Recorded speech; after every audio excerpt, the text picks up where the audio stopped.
Nous venons de dire que nous offrirons 144 Zoro personnes Dieu, pour qu'elles deviennent rois et prêtres. Ces 144 Zoro personnes viennent des 12 tribus de l'Israël spirituel. 12 Zoro personnes offertes par chaque tribu, pour qu'elles deviennent rois et prêtres, au service de Dieu, afin que Dieu accorde ses bénédictions aux 12 tribus de l'Israël spirituel.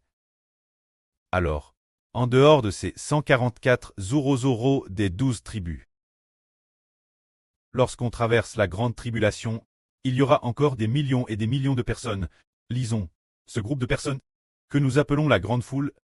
Cette grande foule est différente des 144 Zoro. Cette grande foule, elle, est appelée Israélites spirituels. Ces 144 Zoro, bien SR, eux aussi sont des Israélites spirituels. En Madame Temps, ils appartiennent aussi Dieu. Ils appartiennent au Christ Dieu et au Seigneur par leur nom. Ce sont des frères entièrement consacrés au service de Dieu et du Seigneur. Et ils sont aussi des rois plein temps pour gouverner la terre. Il y a donc 144 Zoro, fils et filles qui règnent comme rois sur la terre. Alors combien de personnes y aura-t-il sur la nouvelle terre?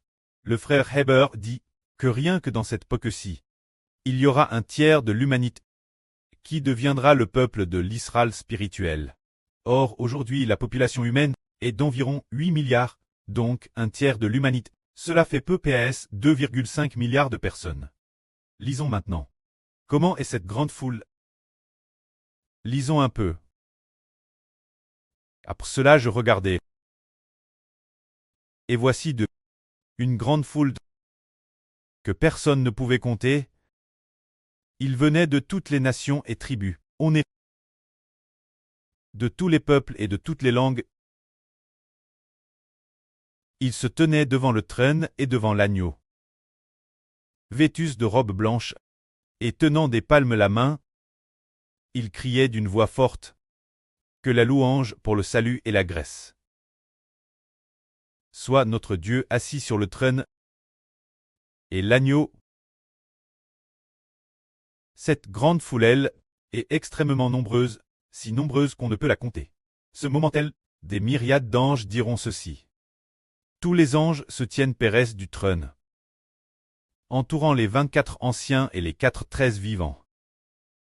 Et ils se prosternent face contre terre devant le trône en adorant disant. Ils adorent Dieu en disant Amen.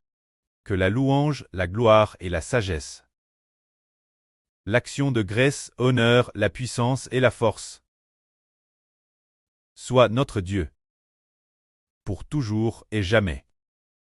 Amen.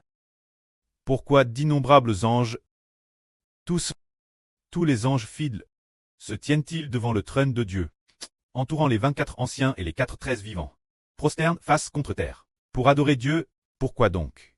Parce qu'ils voient cette foule innombrable de sauves. Appelle la grande foule. Ce groupe de personnes est sauve. Tenant des palmes, ils viennent devant Dieu. Quand cette foule acclame devant Dieu, tant d'anges se mettent louer Dieu. Parce que dans le processus du salut des humains, les anges y ont aussi participé. Les anges y ont aussi participé, l'œuvre du salut. Et au ministre de l'Évangile, et ils ne s'attendaient pas à ce que l'Évangile du Seigneur Jésus-Christ ne sauve pas seulement les très clestes, mais que le Fils qui a ri de l'Évangile du Seigneur Jésus-Christ, le frère Heber, conduise aussi les enfants clestes. Continuez ensemble d'annoncer l'Évangile du Seigneur et du frère Heber, et qu'ainsi une grande foule soit également sauve. Cette grande foule de gens, rien que dans cette époque, la population s'élève. Une population de plus de 2 milliards. Ainsi, parmi ces plus de 2 milliards de personnes, en raison du travail commun de milliers d'anges, ainsi tous les anges vont exulter. C'est précisément pour cela.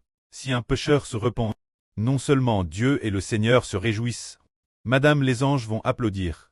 Non seulement le frère Ashbert et un groupe de frères et sœurs se réjouissent, Madame les nobles anges spirituels et clestes vont tous exulter, car les anges ainsi que le frère Ashbert, et là sur Zaowan, les enfants clestes travaillent ensemble pour prêcher l'évangile du salut, pour accomplir ensemble l'œuvre de la rédemption. Et le pré-cleste et le Seigneur accomplissent tout cela. Que la gloire revienne au preux et au Seigneur. Amen.